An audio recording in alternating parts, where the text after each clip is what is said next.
राष्ट्रीय स्वयंसेवक संघ के अध्यक्ष मोहन भागवत ने 2 दिन पहले देश में बढ़ती मुस्लिम आबादी पर अपनी चिंता जताई थी।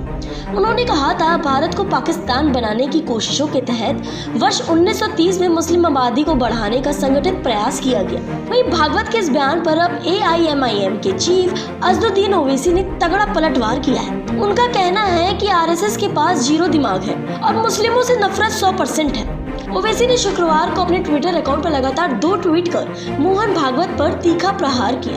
RSS के भागवत का कहना है कि 1930 से मुस्लिम आबादी बढ़ाने के लिए संगठित प्रयास किया जा रहा। अगर हमारा DNA एक ही है तो हम गिनती क्यों कर रहे हैं? भारतीय मुस्लिम जनसंख्या वृद्धि दर में 1950 से 2011 के बीच सबसे तेज गिरावट देखी गई। संघ के पास 0 ब्रेन है, 100% मुस्लिमों से नफरत है। बता दें, ओवैसी यही नहीं रुके।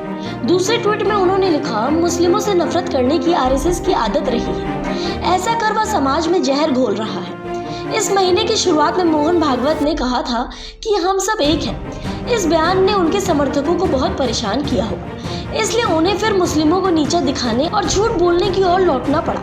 आधुनिक भारत में हिंदुत्व का कोई स्थान नहीं होना चाहिए।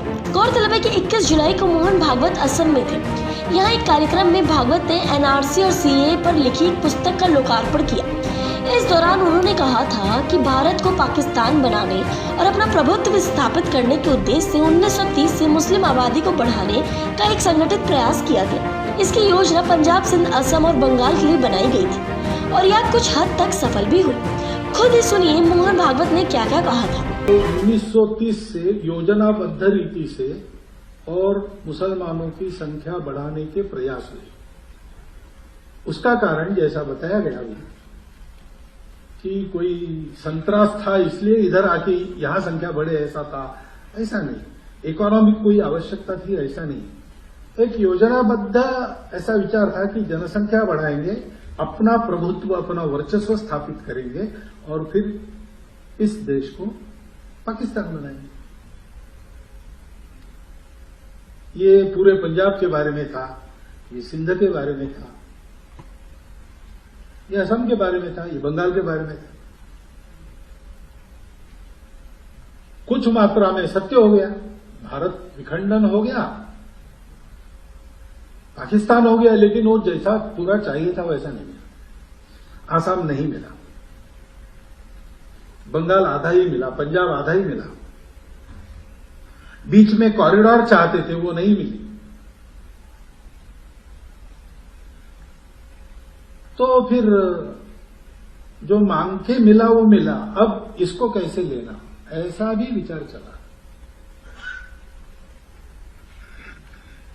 और इसलिए फिर 2 प्रकार हो गए।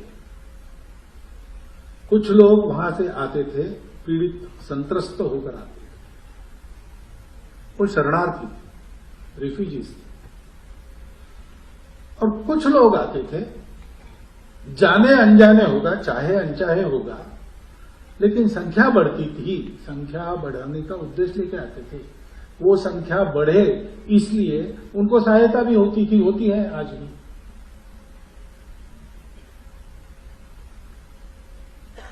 और जितने भूभाग पर हमारी संख्या बढ़ेगी, उतने भूभाग पर सब कुछ हमारे जैसा होगा। जो हमारे से अलग है वो हमारे दया पर वहां रहेगा अथवा नहीं रहेगा। पाकिस्तान में यही हुआ, बांग्लादेश में यही हुआ, यानी वो भी पाकिस्तानी ही था। तो 4 बार तो बहिर्गमन हुआ ही, जो अलग थे, मेजॉरिटी से जो अलग थे उनका बहिर्गमन हुआ। कारण कुछ नहीं था, वो अलग थे, यही कारण।